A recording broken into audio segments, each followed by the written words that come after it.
He begins, if we begin by assuming that the purpose of a service of worship is primarily to provide a vehicle for worship, then no wonder we are frequently disappointed.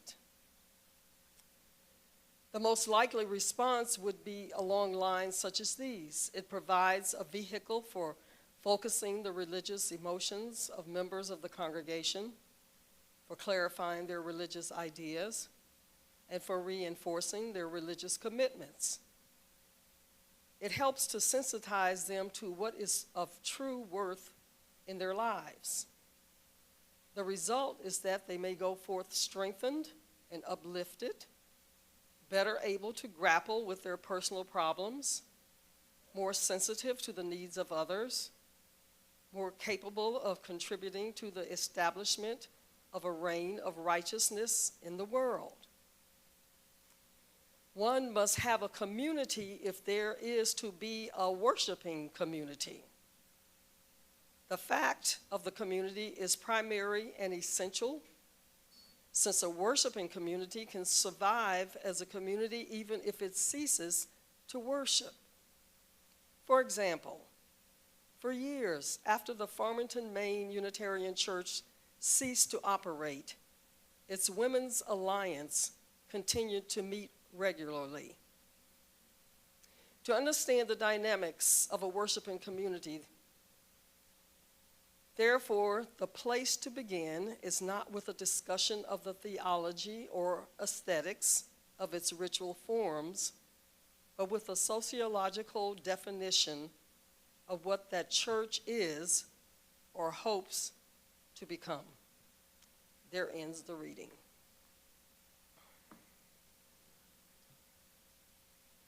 Widening the circle. Unitarian Universalists have engaged in transformation since our historical roots. As a living faith tradition, it is incumbent upon Unitarian Universalism to expand its foundations into an expansive faith community tied together not by dogma, but by covenantal relations to address issues of inclusion, equity, and diversity. As a liberal, liberating, and living tradition, it's a way of life for us to learn new ideas. Openness to change is fundamental to our Unitarian and Universalist heritages. Never complete and never perfect. For instance, we cannot truly address housing and food insecurity without recognizing that there are UUs facing these same issues. While there may be many highly privileged UUs face oppressions that makes it difficult to get health care, to cross borders, to work, and to live. There's both and to how we must address transformation and justice work. It's about the world within and around us. These worlds may be distant, but they certainly aren't separate. The Othering and Belonging Institute of University of California, Berkeley, defines belonging as having both meaningful inputs into and opportunities to participate in the design of social, political, and cultural structures that shape one's life. The right to contribute and make demands upon society and political institutions. And institutions can be any shared container, including congregations. Therefore, when we begin to understand and apply social identities and structural power to belonging, then we recognize just how easy it is for a person or an entire group of people to be othered and marginalized by the powerful. Belonging means that community itself is transformed, that the very ideas that have been centered might have to shift or make room for a multiplicity of peoples to be uplifted, not merely present. This means thinking about practices and systems, and not merely who is in the room. Diversity and representation matters, but going no further is assimilationism and tokenism. To progress, we must think about who and what we center by how we worship, how we make decisions, nurture spiritual growth, and what we decide to resource. The Unitarian Universalist Association has been seeking to become a more racially just denomination for over half a century, with many successes, some failures, and lessons along the way. However, it has often been grassroots lay leaders, especially youth and communities of color, leading the way. While some of these efforts may have become reports that sat upon a metaphorical shelf, the UUA board responded to calls addressing racial justice more thoroughly in 1980, when it commissioned an audit of institutional racism. We are progressing, yet there is so much more to do. However, in Unitarian Universalism, you can bring your whole self, your full identity, your questioning mind, your expansive heart.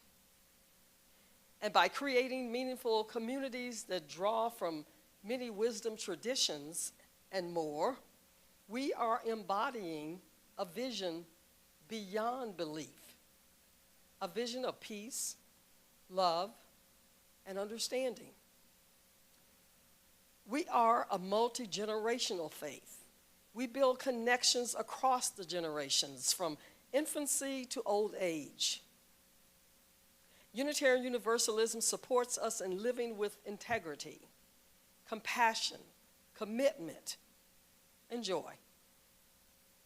Toddlers laugh and play with elders.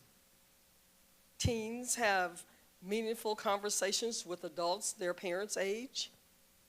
And elementary schoolers and college students work together on projects.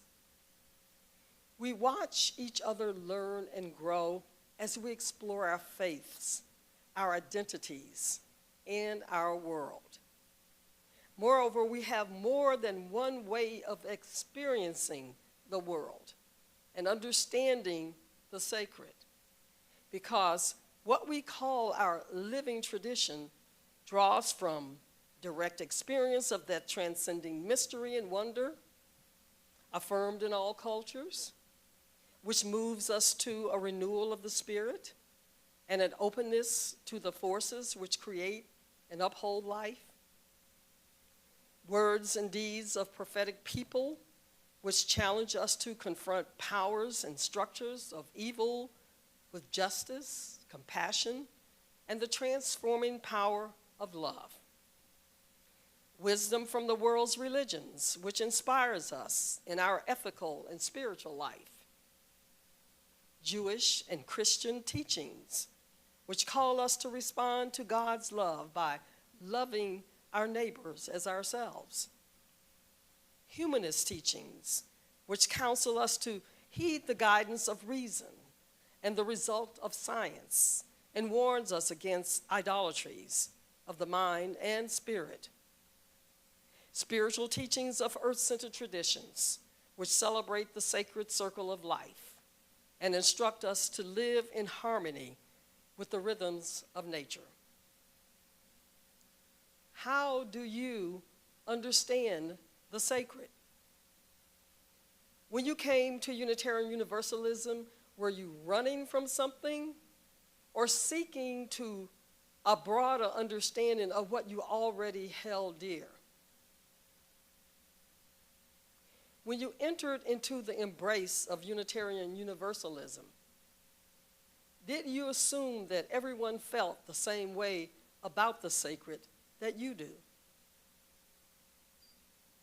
How many conversations about the sacred have you engaged in with other members of UUNB? Widening the circle of understanding of the holy is what makes Unitarian Universalism unique. We are atheists, agnostic, Christian, Buddhist, Hindu, humanist, Jewish, Muslim, pagan, and more. No one can define the holy for you because we are dogma-free. That also means we are judgment-free. We declare that there are many paths to the sacred. We hold fast to the notion that one religion does not hold all the truth for all time, not even Unitarian Universalism. We maintain that a free, open, and respectful dialogue is one of the primary ways our theological perspectives evolve and grow. Liberal theology's intellectual historian, Reverend Dr. Gary Dorian, explains in the third volume of his collection on American liberal theology that the striking achievement of liberal theology in the latter part of the 20th century was its expansion in diversity and enfolding of pluralism. The incorporation of theological perspectives arising from previously marginalized and silenced voices was central to the development of progressive theology. Now, in some main Protestant churches, this resulted in academic theology being dramatically out of step with congregational life and practice. And while this was true for a time in Unitarian Universalist congregations, the tide turned quickly. We find evidence in the statement of purposes and principles adopted by the General Assembly in the 1980s and the ongoing development into the 21st century of worship and educational efforts aimed at all ages of the lifespan that celebrate pluralism, multiculturalism, and work to counter anything that inhibits either the free and responsible search for truth and meaning or the embrace of our differences and commonalities with love, curiosity, and respect. We're united in our broad and inclusive outlook and in our values as expressed in our 7 principles. We are united in shared experience, our open and stirring worship services, religious education and rites of passage, our work for social justice, our quest to include the marginalized, our expressions of love. We are building an action-oriented community, bridging races, religions, and creeds with a shared desire to make faith, religion, and spirituality verbs. What we do with our belief is important because it's how we walk our talk, how we make our faith real. Like many Unitarian Universalists, I grew up in a not overly strictly religious Christian household. I was also educated in a private Catholic school.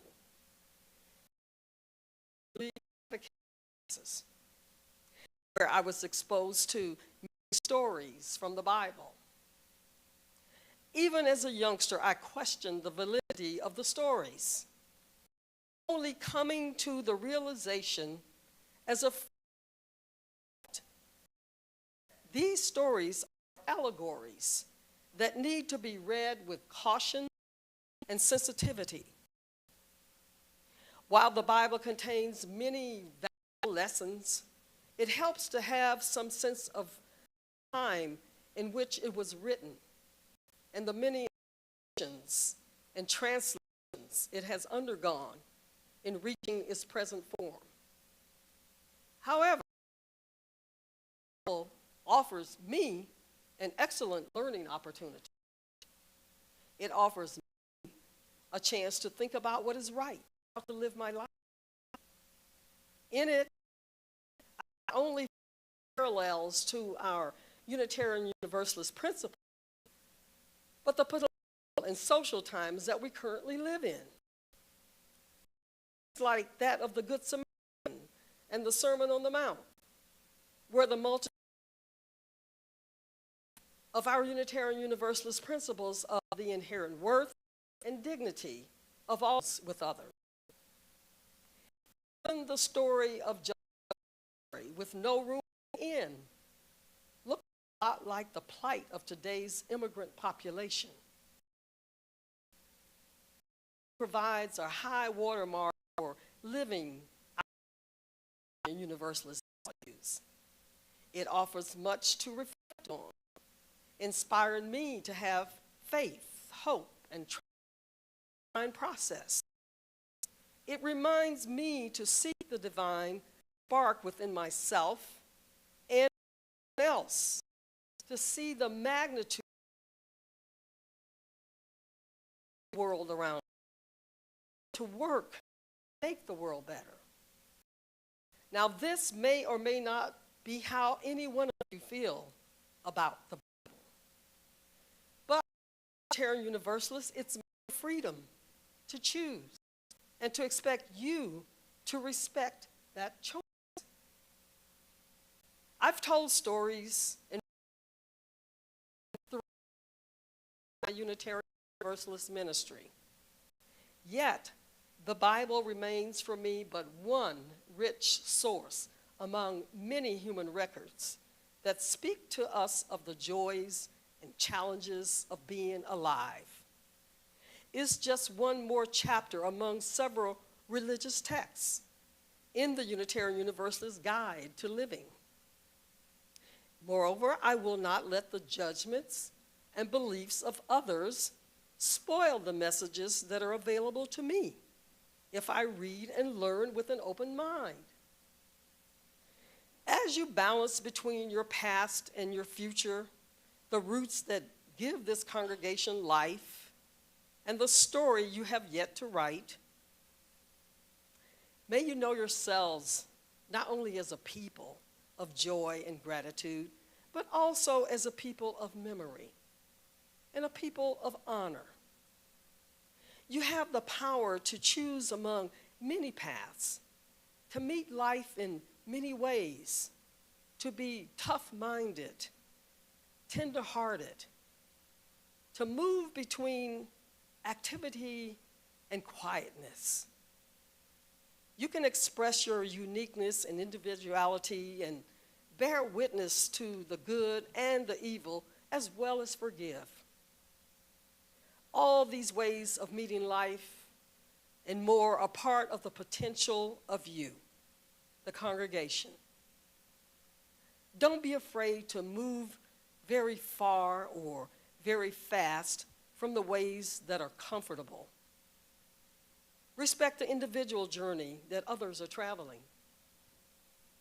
Seek self-knowledge that will illuminate new possibilities, and seek the courage to try them. From my heart to yours, may it be so.